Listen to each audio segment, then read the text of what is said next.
For those of you that don't know me, I'm John Vines. I'm co-director for the Institute for Design Informatics, which looks after this physical space, in space where we're running this event this evening. I'm also a professor in the School of Informatics here at the University of Edinburgh. And welcome to No Harm Done. What No Harm Done is a series of events that we in Design Informatics are running with colleagues over in the Edinburgh Futures Institute and also with our partners from Nile. And No Harm Done, we're trying to explore a couple of things. It's on the back of a bunch of conversations that several of us that have been organising these events have had over the last year, which is the intersection effectively of artificial intelligence, ethics and design. And we've been starting to ask a few different questions. First of all, what's the opportunities and what's design and creative practice in general got to say around ethical AI now and in the future? And also, what do developments around ethical AI mean for design practice and for creative industries as we go forward as well? And we thought, rather than keep talking amongst ourselves like we do, we would start to run a bunch of events and a bunch of meetups that are basically going to be on that topic. The focus of today's session, and every No Harm Done will have a slightly different focus, is generative AI. Oh, generative AI, which is a thing at the moment, isn't it? I'm not sure if it's this year's large language models or if it's 2 years ago's blockchains or NFTs, but it's definitely got its moment. Metaverses, we've sort of moved on a little bit from those, haven't we? It's generative AI. It's the winter of generative AI. And the things that are sort of you start to see in a lot of the debates out there is broadly you can start to see two massive camps. There are those who say generative AI tools and platforms and applications are coming to affect a whole bunch of different sectors and every element of society, and you need to engage with them, otherwise it's going to eat you all up and spit you out. You need to start to learn how these tools can enhance and build upon the things that you do. But there's those that are trying to protect human values and also question some of the environmental implications of these systems and trying to resist them and trying to hold human values and ethics in our hands. And of course there's a whole bunch of messy stuff in between those as well. And yeah, I've characterised two broad camps in massively sweeping ways there, but it's often that messy in between that actually plays out in practice. And I think that's some of the things that we're mostly interested in seeding some conversations around tonight. So some of the things you might hear this evening are about how different types of generative AI tools can start to be useful to people in particular types of work or different particular areas of people's everyday lives, but also how they can be useful in ways that do pose some risks. So we're still going to be looking at some of the challenges that are posed by some of these tools. We're also going to be looking at what does design and creative practice have to say about us understanding the limitations of some existing tools and some of the models that underpin them as well. And we're going to do this both through listening, seeing a few talks, but also through what we've called responsible play. And on this point, I'll hand over to you, Neil, to actually say about what we're going to do in practice today. Thanks, John. Hi, everyone. My name's Neil Coleman, Design Director at Nile. We're extremely proud to be part of this venture of exploratory practice with AI and Edinburgh University. So thanks for having us along. As John says, very much a practical event tonight. So I don't know how many of you have actually spent quite a bit of time with ChatGPT or DALL-E or any of these platforms. If you've had to play around with this stuff already. And maybe leave your hand up if you feel like, actually, this is something I'm doing every single day and I feel quite confident with it. Anyone else? There's a few halfway in between. So tonight is really, we think the whole practice of understanding the ethics and implications of this technology is to work through it together and to discuss those implications together as a collective. So that's what tonight is all about. It's not about being an expert in the technology itself. It's about going through that learning process together. So that's really what we're going to do. So our three speakers tonight are going to cover different topics. We've got Bronwyn up the back there, who's going to talk about journalism from her life at the BBC and also within Edinburgh University. We're also excited to have Sam from Ray Interactive, who's going to talk about creative practices. Sam, where are you? It's over there. And then Tiernan from Nile. He's actually not physically in the room today, but he has recorded a talk for us. So he will well, you will hear from him and his perspective in due course. Bronwyn is going to be up first. Okay, so journalists, I think you know why we're here today having this newsroom debrief, because we need to know what went wrong, we need to get to the bottom of it, and we need to make sure that it never happens again. So this week we've had 3 major incidents, and I'm sorry, but it's not good enough. We've had a flood of complaints from the public, and the regulators are now on our back. It's our job to get the facts straight, and our society relies on quality news organisations like ours to help them sort fact from fiction. Otherwise, how can the public actually trust that what they see and hear is true? So I'm going to go through what went wrong, one slide at a time, starting with how on earth did an AI-generated image make it onto our front page? Right? So I've spoken to the reporters who were involved about this, and it turns out that we actually used our usual subscription image provider. So we pay for this service and we expect it to not include, false imagery. But when we ran this story, somebody came up with an AI-generated image, unlabelled, unrecognisable as such, and we put it on the front page. Nobody noticed the problem because it wasn't labelled as AI. There were no tells in the image, no signs of fakery. So none of those fingers that are out of place, 6, 7 fingers, none of the strange eyes or irregularities in symmetry. And then we tried that detection tool that they'd sold to the newsroom, but it didn't show anything. So that didn't work. We've tried everything we could do, but this one slipped the net. We checked online, and actually all the other news websites were running it. That's just one of 3. So what else went wrong? How on earth did our investigation into sexual harassment online suggest that actually white males were the worst targeted for this offence? I mean, we were using ChatGPT to help us classify and query the data. We used an off-the-shelf third-party tool for this. So we didn't actually get to scrutinise the model. We didn't get to ask what training was used, what training data was used, how the algorithm functioned. And it turns out this caused a real problem because there was no scrutiny, and we didn't know how their classification system was working. Clearly, it was faulty, it was biased, and it wasn't picking up on the marginalised communities who we know are most targeted by this offence. But we published the story anyway. So there was no diversity on our team. The reporting team didn't represent a diverse range of people in society, and nobody picked up on the fact that this was an unlikely finding.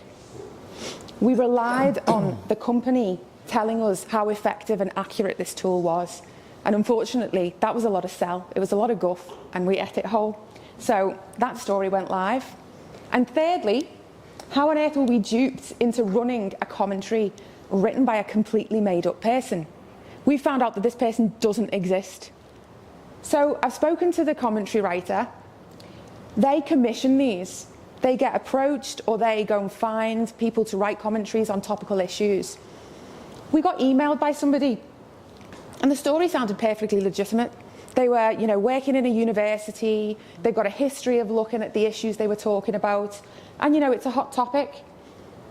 We wanted to get it out as soon as we could. So we wanted it out the next day, and perhaps we rushed the story. Perhaps we didn't do our due diligence. But when I spoke to that reporter, they checked them out on social media, and they had a profile. The profile had been live for years. They'd tweeted about the issues before. So it seemed fine. And they also left a voicemail for the editor. It was a recording, fair enough, but it sounded very much like a real person. Right gender, saying the right things. So we were convinced. But it turns out that that wasn't the case. So I want to ask you guys to break the role play. Whether you think that these are possible currently in today's society with the tools we have. Could these things happen to a newsroom? Can you put your hands up if you think yes? Yeah, so everybody's pretty convinced. And I'm glad of that, because they are, and all of them have happened to different newsrooms. So we're not going to name and shame here today. But to give you an idea of, I don't know if any of you have seen this already this week, involving David Attenborough's voice being cloned. but it's been doing the rounds online because it's a voice cloning technology with GPT-4 vision being combined. So we're seeing increasing, attempts to use multimodal, different combinations of these operations to dupe people, basically, to defraud people, etc. And that's impacting journalism as well. So I'm just going to play you a little clip.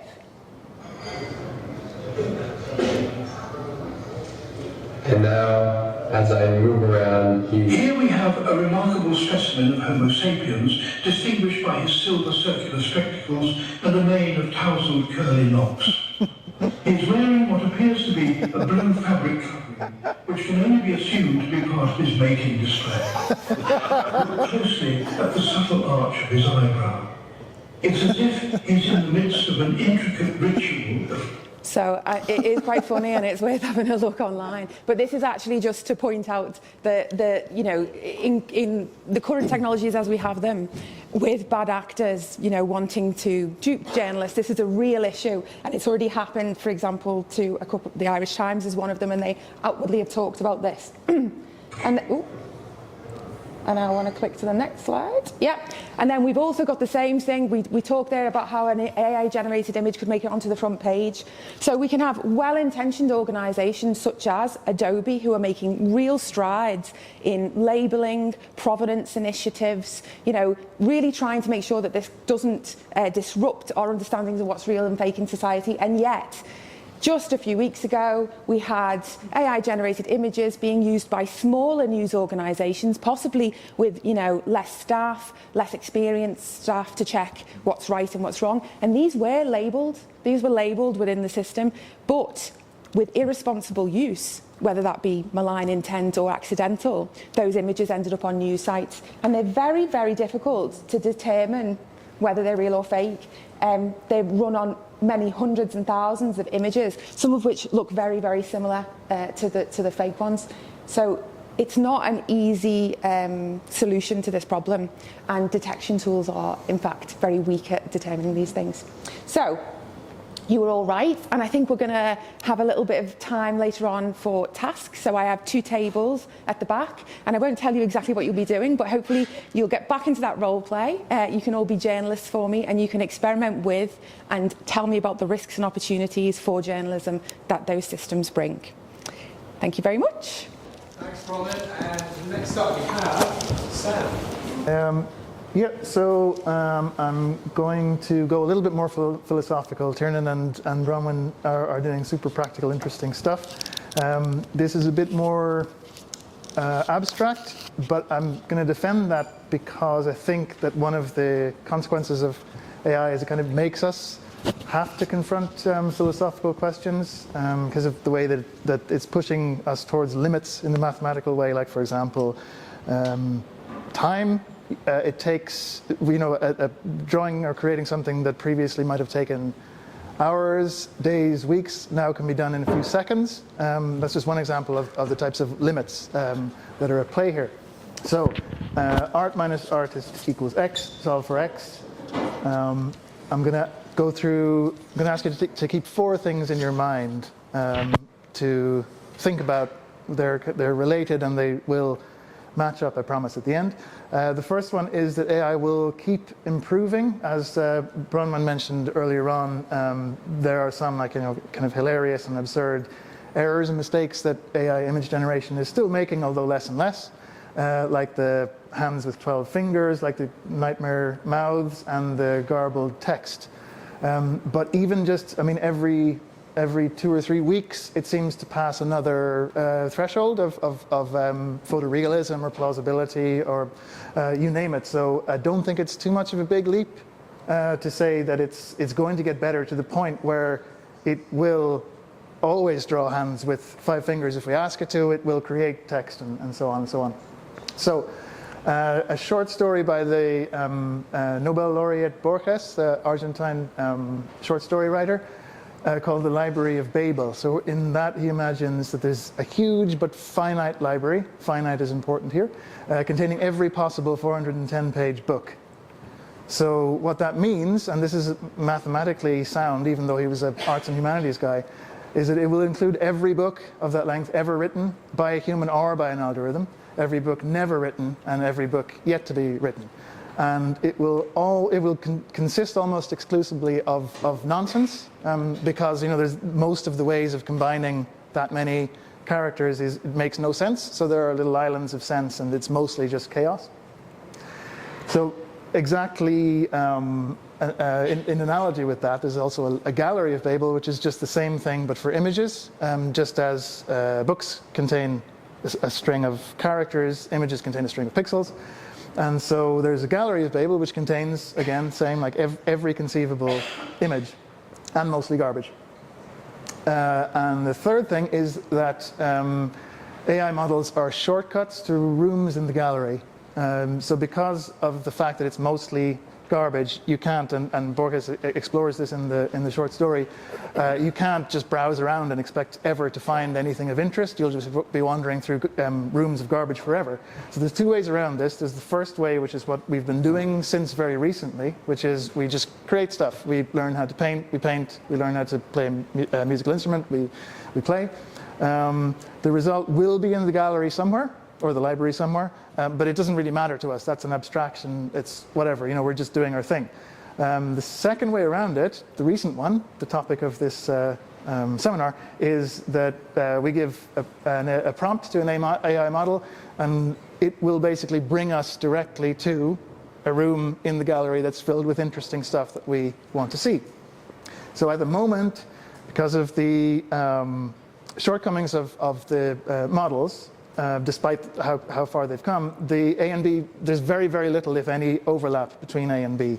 In other words, we're not yet likely to mistake a piece of AI art for a piece of human art, although we're kind of on the cusp of that happening.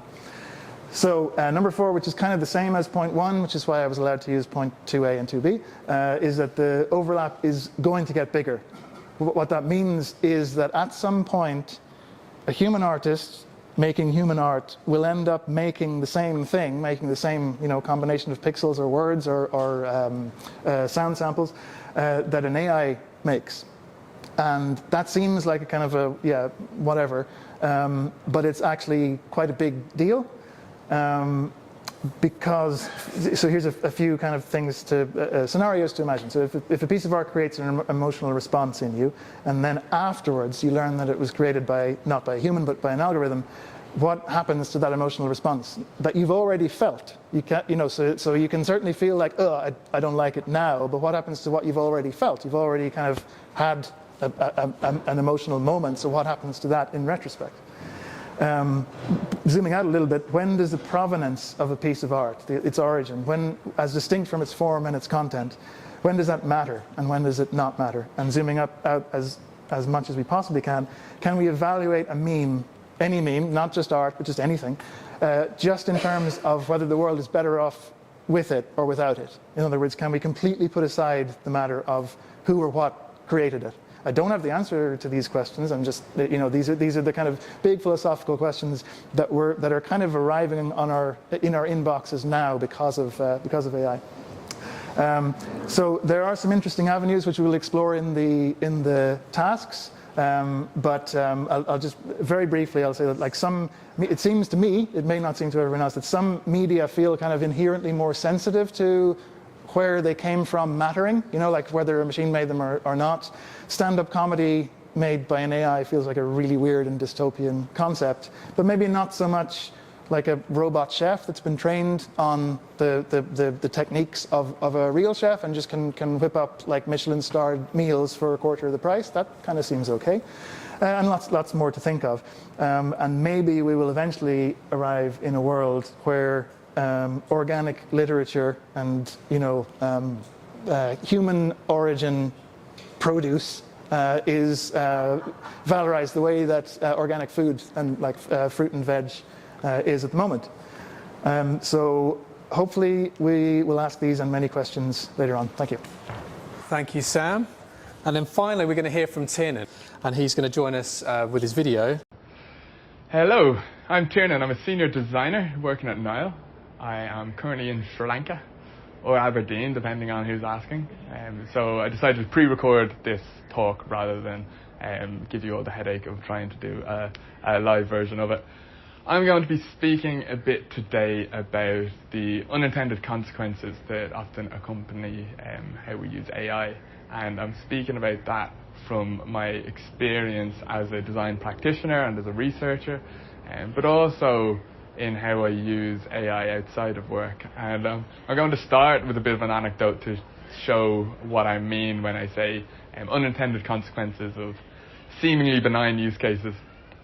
A couple of weeks ago I was in Thailand, or Dundee depending on who's asking, and I had to get a haircut. And anyone who has had to get a haircut abroad knows there's a certain degree of trepidation involved in the whole experience. So before I went along to the barber's, I sent this photo to my mother, the dreaded before photo.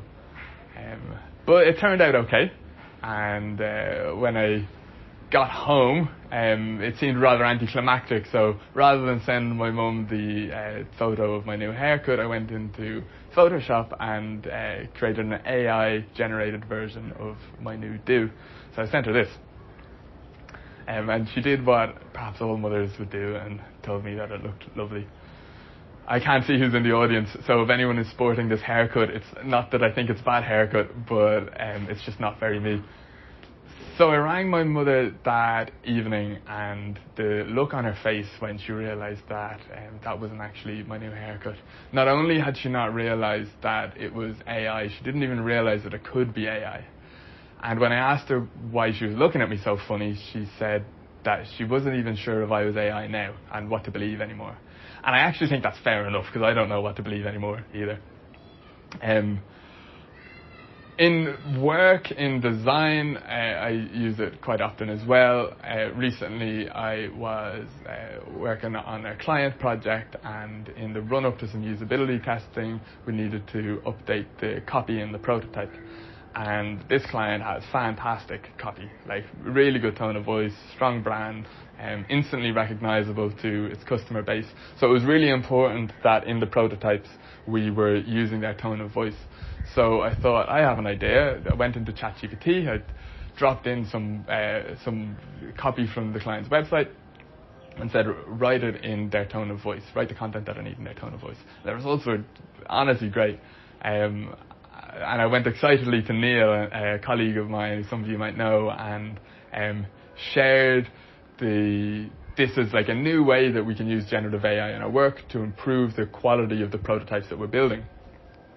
And we then got on to what some of the consequences are of this, and we started speaking about, of course this client values good copy. That's why they've got good copy.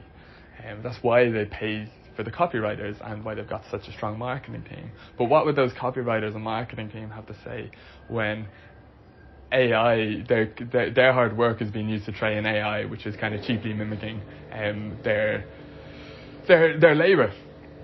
What might it do to the quality of the content over time? How might it degrade when it's not fully capturing perhaps the nuance of the brand or of the tone of voice?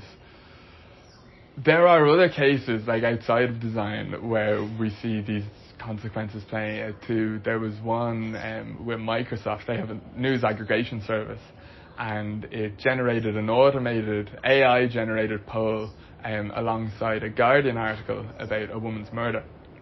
And the poll asked the audience what did they think was the real reason that woman was killed. And it seemingly brought into question the journalistic integrity of the Guardian.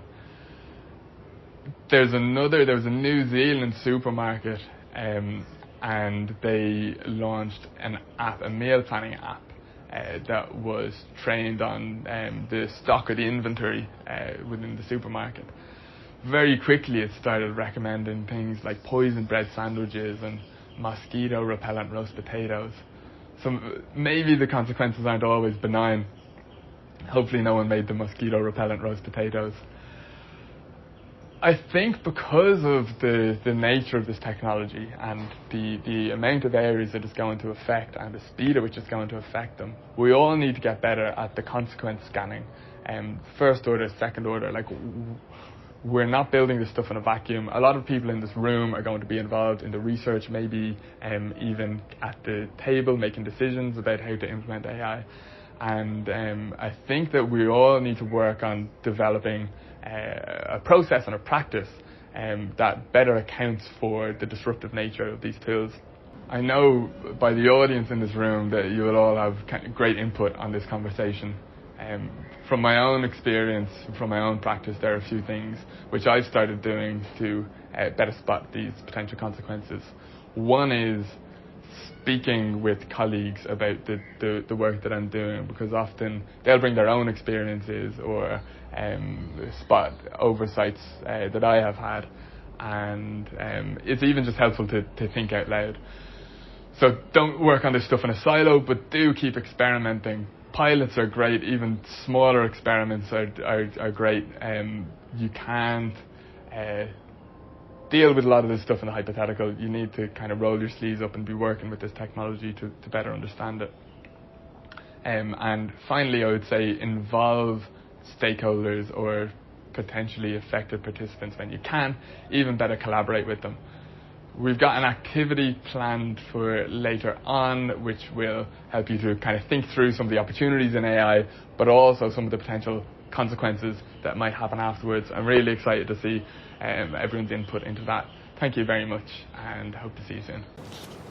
Thanks, Tiernan. I think we can give him a virtual round of applause. Just even in that short conversation, there was some. I just jotted down a few interesting things that I hadn't thought of before I came this evening. So the time it takes to fact check an article takes longer than generating it or writing it properly in the first place. I've never really thought about that as a thing. I thought it was a really interesting insight into the newsroom. This idea of having kind of real world, having people from that domain to help you think through, and using the AI as a jumping off point and a thinking partner, obviously is going to give you better results and get you past those generic responses. But I think both of those groups that are looking at the care home ran into. And then I thought what was interesting about the last one, the real world generation, that's seen the artwork in the real world and how you would experience it in a gallery.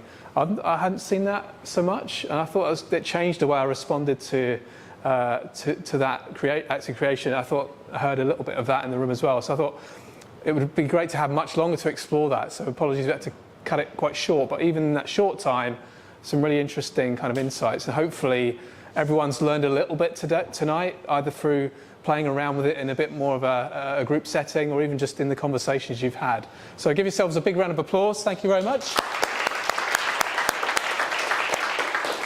Without further ado, there is refreshments up on the table at the back there, and anything else, come and ask questions. But thank you for coming along. It's been a good evening. Thank you. Cheers.